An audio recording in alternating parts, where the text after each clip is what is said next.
and welcome back to my channel. This is Didsbury Art Studio and I'm Sally. And in today's video, as you can see from the thumbnail, that I am showing you a workshop that I've done recently, and it was in a school which I haven't decided whether they're going to be mentioning which school it was or not, so leave that with me. But I've got some notes on how I've gone about putting this workshop together. It's for a Year 8 workshop on weaving, and it is one that I've done before, and in fact I've done it quite a few times, but over the years I've altered it, tweaked it, worked with the art teachers in the department at the school, and we've looked at the themes, said the sort of thing that they are looking for. The package that I've put together, I will show you. It is going to be the whole of the Year 8 group, and the year group is, I think it's about 90 in the year group. It's going to be half the year group in the morning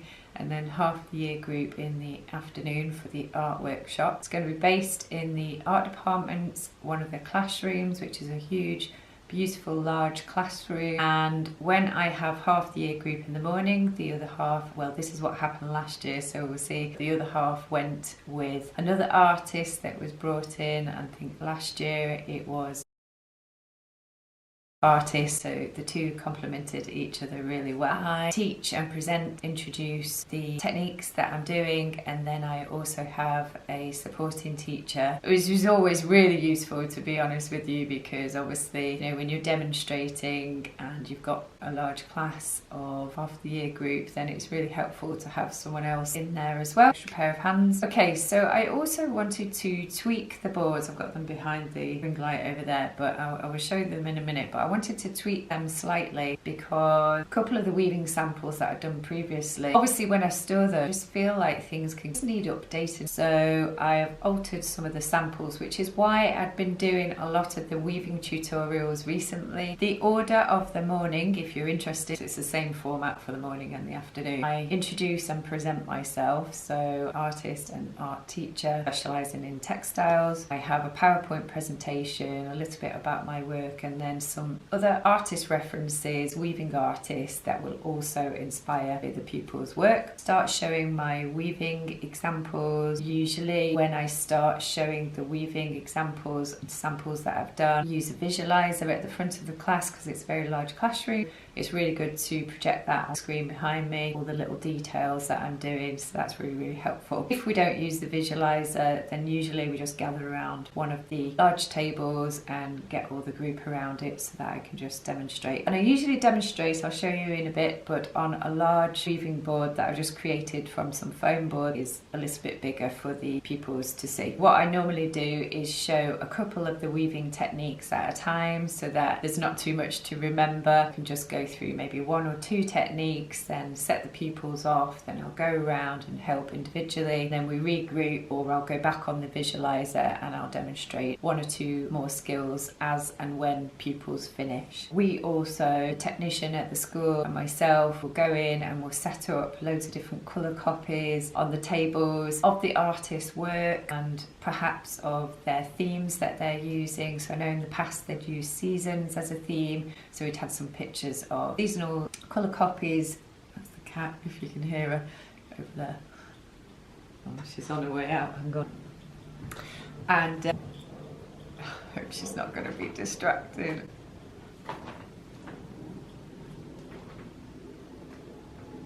Hang on a sec.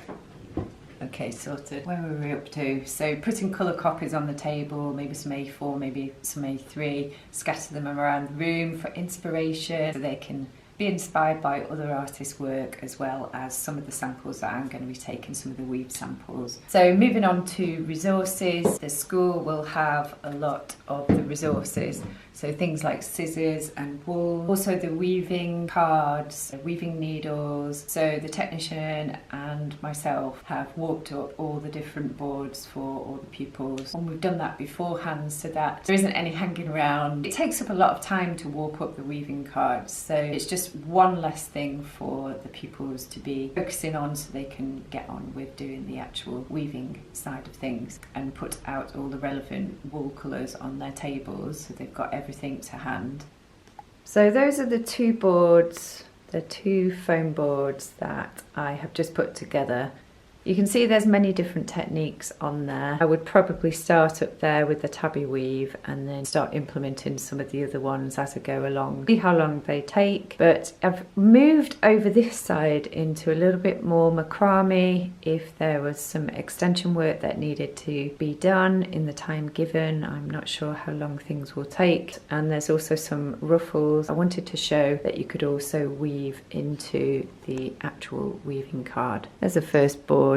So you can see I've got a tabby weave over here. I've just done a more experimental tabby weave just to show that you can use several strands to weave with a basic tabby weave, and also you can use some wire and some strips of fabric. That's also a plain weave there using some fleece, but I also did the warp lengths with some beading. That's adding some macrame, and that's also doing some plain weave at the top and weaving through some decorated straws and wires and Angelina fibers and beading in there. And over here we've got some splits, some sumac weave. Hopefully you'll recognize these, some of these ones that I've done lately in the weaving tutorials that I've been doing. This is creating some shapes within a weave. Rye loop knots, love that one. I think that one will be really popular.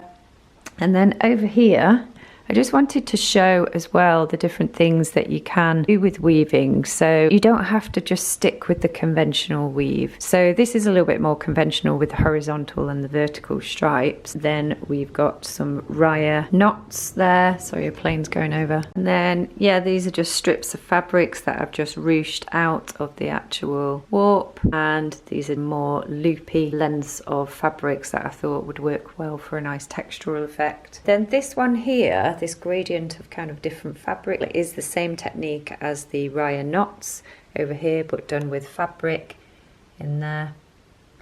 And then here I just wanted to show that you, goodness me, it's all going on. The battery just went then. Okay, had another one ready. Here we go. I also wanted to show that you could put the macrame, and this is something I want to investigate further. I haven't done a great deal of it, but it's an idea that I had to combine the macrame and the weavings, so the macro weave, with some photography that I've put just behind there. So you could just see through some of the textiles. I really like the idea of combining photography with textiles. And then this is also just showing that you can do gathering and ruching and using Suffolk puffs, more macrame, but done with fabric. So I've just woven those through just to show, and I've done a long length of the warp just to show that you can just change the shape of the actual warp and the card that you're using. That is 2 boards that I'm going to be taking. And then over here, this is probably what I will be using under the visualizer or just to demonstrate on the tables. So I'll be going through all the different techniques, and I've sort of done a little bit of the technique just to get started, so it'll save me time, and then I can just explain sort of some of the ideas that you can do. We've got some sumac there with some fleece, and we've got some tassels, different coloured tassels, and then on the back I've also prepped up a split and some more sumac there, and just to show the plain weave on the back. Now, to get everything to the actual school, I use these IKEA bags, and I've got quite a few of those now, and they're really handy for just reusing every year. And then I will also be taking a couple of pieces of my own work, lots of different ideas to do with macrame and some weaving behind it, and then I'll probably take that little mini weave there. And then also wanted to take this weave that I've done here. All of these I've done YouTube videos for, but you can see even there with the raya knots, I've used loads of different types of wools and lacing and fabrics in there, and left some of the warp showing through and doing some splits and layering up some of the sumac next to one another to get some different effects. And then I'll probably be taking this one too to set up and show some of my work in there. Okay, so just to finish off with then, if you are interested in me doing a workshop for you, then what I need from you, a little bit of advance notice, because I really do like to make sure that I put a lot of effort into the samples and the making. I have got quite a few samples and resources now. Obviously I've done a ton of YouTube videos over the last 4 years, but it's always nice for me as a creative person to be making and practicing and seeing how long things take for a workshop as well. Yeah, I can liaise with you, the head of art or the head of the department or an art teacher or whoever's in charge of your business, whether it's a corporate event, at a conference or at a school, university, primary school, secondary school, college, sixth form college. I really don't mind. All of them would sound really interesting to me. I would just need to liaise with you and you'd need to tell me what sort of techniques and skills that you want your pupils, your students, adult workshops to learn. It's funny because most of my life, whenever I've been teaching, when we've had open days and things like that in the schools that I've worked at, even when I worked abroad in Bermuda, I often used to have parents and other members of staff say, oh, you should be doing adult classes. And it's never really something that I've done before. I'd be open to it. Costings, resources, whether you provide them, whether I provide them, or both. Things that need ordering, what sort of equipment you hand. You just need to know whether I'd be coming for a day, 2 days, 3-day workshop, a week's workshop, or an artist in residence. I'd be really open to that as well. If I get a chance, then I will ask. I think some of the marketing are going to be taking photographs they usually do of the workshop at the school I'm going to, and hopefully I might be able to get some images of the work that the pupils produce, and if I do, then I'd be able to share that with you maybe on Instagram or maybe in another YouTube video. I know that there are quite a few different techniques there for just a morning. It's like a couple of hours in the morning, same again in the afternoon. There's another plane coming across again. Yeah, it might take some time to get through those techniques that I've done, but I always feel more comfortable going with more resources rather than less. We'll see how many weaving techniques we get through. I hope you enjoyed this video, and that if you are another artist or teacher or considering doing workshops, then maybe this might help you. Or if you're just interested in knowing the sort of things that I am doing currently, then this is obviously a video that's of interest to you, or even if you're just intrigued how people make and create and present for other people, then hopefully this helped. And I will see you in the very next video. Don't forget to subscribe and like. I'll see you shortly. Goodbye. I also wanted to say I can do bespoke packages, things that you would like to see or be done. Maybe it's a theme or some techniques that you're currently working on. If it is in a school, then I can tailor it to your needs. Whether it's for Key Stage 3, 4 or 5, any different age group within a senior school, I can accommodate those as well. All right then, take care. Bye.